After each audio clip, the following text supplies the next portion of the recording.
Hey guys, what's up? So today I've got something a little different and kind of fun. I picked up this super budget-friendly tablet, mostly just out of curiosity. I figured, why not unbox it together and see if it's actually any good? All right, let's crack it open. First thing we see, boom, the tablet itself. And honestly, it's way lighter than I expected. We'll get into that in a second, but first, what else do we get in the box? Okay, we've got some random stickers. Kinda cool, kinda weird. A charging cable, the classic user manual that no one ever reads, and of course, a SIM ejector tool, because why not?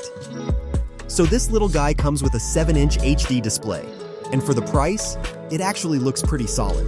They're claiming a 91% screen-to-body ratio, and honestly, it does feel pretty immersive. Watching videos or even light gaming on this feels like holding a mini movie screen. Definitely a vibe. Let's talk cameras real quick. You've got one on the front and one on the back, and there's some basic AI stuff going on, like portrait mode and scene detection. Is it gonna blow your iPhone out of the water? Nah. But for video calls, selfies, or a quick TikTok, it'll get the job done. Now here's where I was genuinely surprised. It's running Android 13, and for a budget tablet, that's pretty sweet. Swiping around, switching apps, it's been smooth so far. No major lag or stuttering, which is always a win at this price point. Battery life? Also not bad. It's got a 4,000 milliamp hour battery, and I've been using it here and there, watching some YouTube, playing a couple games, and it's holding up better than I expected. You're not going to be glued to a charger all day, which is nice. Under the hood, you've got 4 gigabytes of RAM and 64 gigabytes of storage.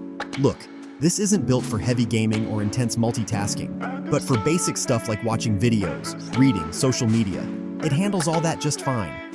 Honestly, I can totally see this being perfect for kids, whether it's for schoolwork, cartoons, or just keeping them busy. It's a solid little device, and since it's not super expensive, you're not panicking if they drop it or slap stickers all over it. Also, shout out to the color options. Rose, blue, orange, red. They're apparently inspired by natural spectral colors or something. Sounds fancy, but they actually look pretty good. I'm kinda into the rose color myself. So yeah, overall thoughts? This tablet definitely surprised me. No, it's not a flagship killer, but for just looking for something simple and affordable, this one's worth checking out. Anyway, what do you guys think? Could you see yourself using something like this? Let me know in the comments. And if you enjoyed the video, don't forget to like and subscribe for more fun tech finds. Would you like me to